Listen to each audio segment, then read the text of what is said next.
Hi, my name is Jennifer Daniels, and I'm a recent graduate of the University of North Texas.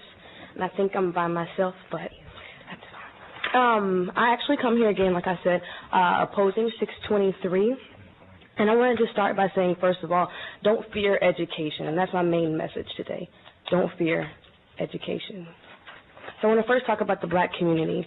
One of the things that I've noticed and that I've seen in my family, we're talking about 4 generations of Texans, is that we sit as black people watching immigrant communities come in back to back. And they're not only denied basic rights, basic human rights, but they're denied privileges that we actually have as people that were brought here. And it's one of the things that really frustrates me to see. And so that's one of the things I want to talk about later as to why support a group that has nothing to do with you, because it has everything to do with you. So my personal story, like I said, we have the Jones, the Connors, the Johnsons, all Texans. We've been here since the mid-1800s.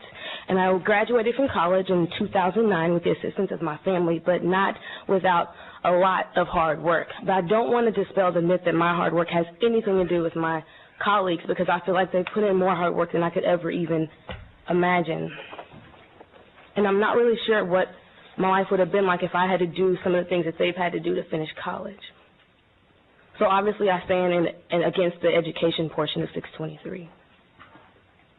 So I'm standing in the gap between opposition or opportunity and passion, between humility and activism, between being rich and being poor, and I can't figure out which one I am because I still see a lot of things around me that have nothing to do with what I was taught. And my colleagues, which, by the way, aren't just Mexican or Spanish speaking, I just want to put that out there because we seem to be forgetting that a lot, are about to be denied some of the rights that, like I said before, I've been fortunate to be a part of but didn't realize for my entire life.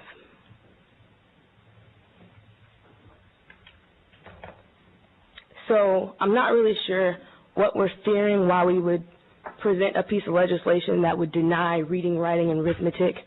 From the outside looking in, I can't tell what you fear. I just figured out what I fear recently. I fear failure. I fear failing my parents as a first-generation college student, or my mother.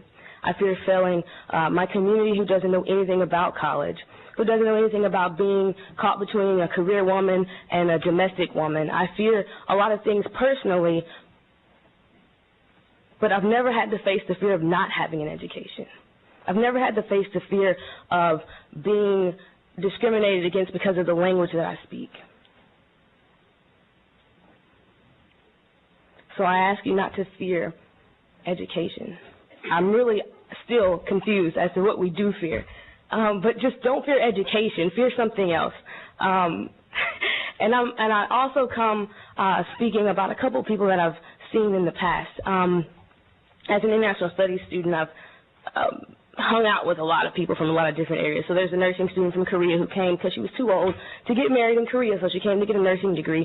Started in New York, didn't work, went to Ohio, didn't work. She's still trying to be a nurse, and she doesn't know that she can't be one. You have Jose Luis, who came to you earlier, that was an Aggie. He crocheted scarves, sweaters, and hats to pay for college. I never would have thought of it. I never would have did it. I probably would have stayed at home with the family where things were safe.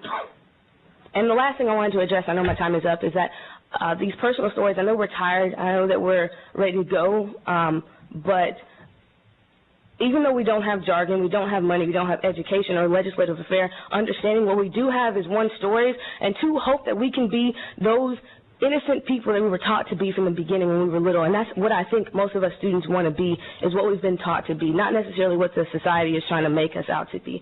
So I just encourage you to listen to the stories because they've changed my adult life entirely. Thank you.